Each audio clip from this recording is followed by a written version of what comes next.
Well, this is one of the most shocking trades in NBA. Not because LaMelo is being traded or is he talented, but because Charlotte finally looked like a team that was suddenly building something with LaMelo, Brandon Miller, and Con Capel. And then all of a sudden they decided to cash out. Meanwhile, Minnesota just told Anthony Edwards, we are all in. And this isn't a small upgrade. This is franchise-defining upgrade. And I need you to understand, between what we are looking at based on the trade, we have some angles that we need to cover. And we are covering it. So you guys, make sure you guys lock in by hitting that subscribe button, because my goodness, we are beginning to start to cover the NBA. Trust me when I say this. Pillar Sports are going to give you the raw and every single angle. We are going to be breaking it down for you guys. So make sure you guys hit that subscribe button and comment down below what you think or what you thought about this trade. Let's start with the Timberwolves. Let's just start with it. 4 years, they've had one major problem. Who creates the offense that leads the team up to Anthony Edwards? In the playoffs, defenses will trap Ant constantly. Minnesota needed another elite creator, somebody that would be able to bring the ball up, be a threat, in order for them not to double Ant or for them not to close down the offense the moment Ant can't get the ball. LaMelo solves that immediately. This is what he brings to the team. Elite playmaking, transitional deep offense, deep shooting range. That guy can shoot from the parking lot.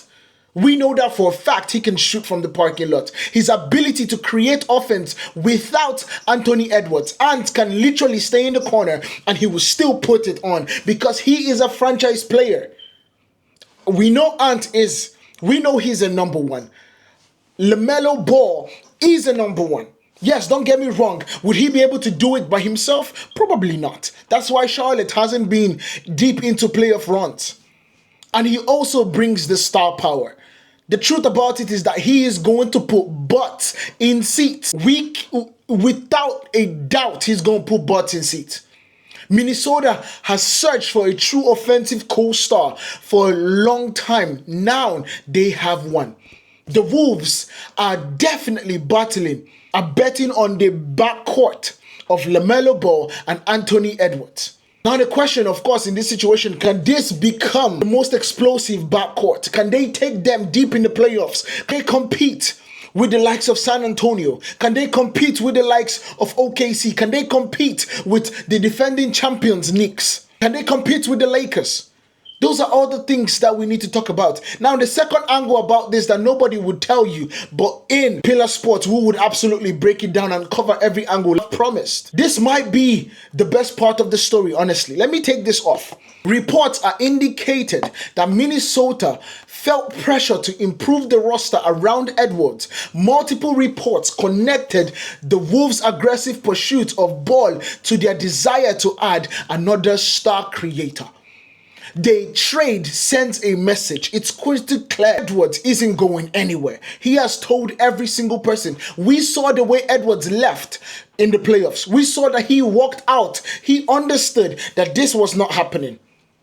He understood that they were not better than their opponent.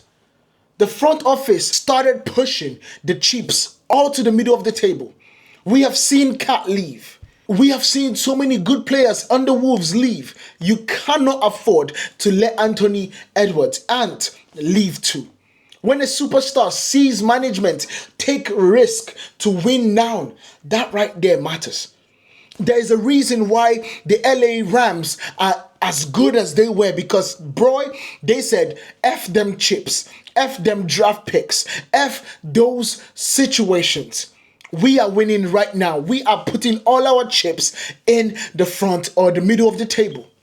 This trade is as much about keeping Ant happy as it is about acquiring LaMelo. But this is another angle, the money. This is where everything gets interesting, because LaMelo is not cheap. He's on a max deal. He's on a max contract worth over $200 million. Carrying an average annual salary of $40 million per year.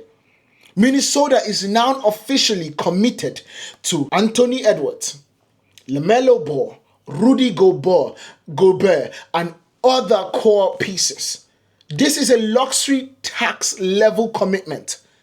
I need you guys to understand this. Wolves are essentially saying championship window costs money and it's open right now. We don't know about tomorrow, but right now it is open. Ownership has decided that contention is what every bill. Because after watching the Knicks go on, put the money on the line, get good players, get get Cat, get those Giannonobi, and actually go on to win the NBA championship this year. Every single person has to adjust. But now we have to talk about the basketball fit. Because the basketball fit is just as important as bringing and making Ant happy. This is the biggest debate in this situation. The best case scenario right now is LaMelo becomes the primary creator. We understand that LaMelo, when it comes to him having the ball in his hands, he is the 9th most with the ball in the entire league. And guess who's 7th? Anthony Edwards.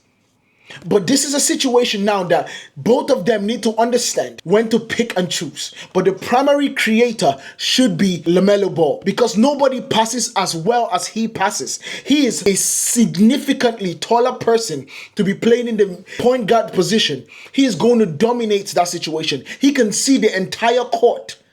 And so with that said, he needs to understand, and this is a conversation between Ant and LaMelo, when to pick their spots. But for the most part, he should be with the ball.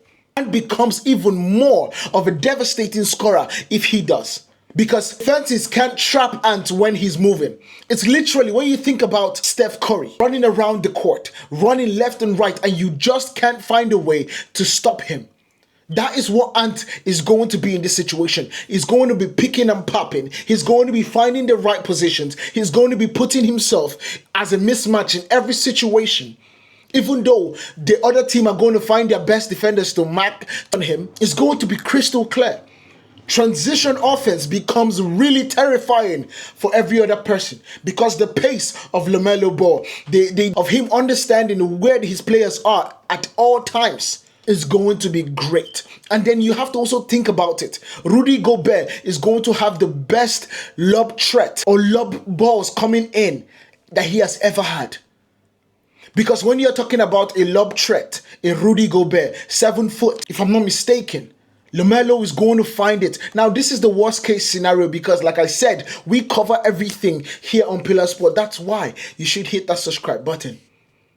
Both players need the ball. This is the worst case scenario. This would then appear as defensive issues will start appearing because when you exert yourself going forward, you tend to slip a little bit going backwards. LaMelo's shot selection can absolutely be very frustrating. And one thing is for sure, you frustrate Ant enough, he's going to come get that ball. So LaMelo would have to absolutely get better at his shot selection. Minnesota loses some of his identity every single time. It's not the gritty situation. It's not the experience in this situation. Now it's going to be vibes on vibes. It's going to be hard work, but it's going to be OKC when they were putting people's towels over the reporter's head. Those are the vibes that we are going to be seeing. This trade raises the ceiling dramatically for this team. It does. But also, it raises the risk, and that right there, it's risk and reward with LaMelo Ball to the Minnesota Timberwolves. Now, losing Naz Reid is definitely disappointing. It is. Minnesota fans are going to feel this one. Absolutely. Naz Reid wasn't just a role player. He was a fan favorite. He was the 6th Man of the Year winner, a versatile big, and a culture piece in that dressing room. Wolves gave up a player that represented everything in their developmental system that stood for. This is an emotional cost of the trade. I understand there was no way Charlotte was going to give LaMelo Ball without Naz Reid. They were not going to be getting Rudy Gobert. They were not going to be getting Ant. So they needed to get somebody that is just as talented with the picks that they got in order for them to absolutely do this. But the question is, did Charlotte win the trade? Charlotte's perspective is fascinating in this situation. Many fans will hate this move because LaMelo was the face of the franchise, former Rookie of the Year, All-Star, the player who made Hornets basketball relevant again. However, the Hornets may be betting on a different timeline. They now have Brandon Miller, Cone Cooper, Naz Reid. They have and multiple future assets. Charlotte may have decided we aren't close enough for contention, so let's reset a younger core, around a younger core. That is what I believe they did. They decided let's reset around the younger core and made sure that the younger core is talented enough to actually build around in the future. Now, who won the trade? To me personally, in the short term, the winner is Minnesota Timberwolves. We understand that. You don't trade LaMelo Ball to win in 2033. You trade him to win now. Wolves became significantly more dangerous today from the arc, from the logo, maybe even from the other side of the court. They just became absolutely a threat. Now, for the long-term winner, that is a little bit too early to tell. Because if Minnesota reaches the NBA Finals, the Wolves win. If injuries hit and Charlotte crashes into those swaps, then the Hornets could look absolutely brilliant in this situation. But when it comes to my grade, when it comes to in this trade, Minnesota gets an A- for me. Because they identified their biggest weakness and attack it aggressively. The offense upside is enormous. The way you look at the way the game is going for the offense is insane. Because and LaMelo as a backcourt is absolutely ridiculous. The only backcourt that I would say in the league right now that might be rivaling that is the Lakers with Luka and Austin Reeves that just got signed, by the way. What a bag that he got. Max deal too. The risk is real, but the championship teams absolutely take risk. You can't sit to be the middle of the pack. It doesn't work. And for the Charlotte Hornets, I give them a B+. They got a meaningful package by trading a 24-year-old star. It's always dangerous. We understand that. But they got a meaningful package. They got really good players. Brandon Miller, like I said. Cone, what's his name? Naz Reid. And some future assets too.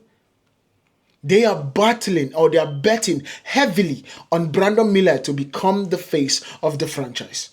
He is that talented. I question the motto a little bit in terms of him doing it every single day. But he's a talent. I almost said football player, but he's a talented baller. For sure. He's a talented basketball player. Today wasn't just a trade in my mind.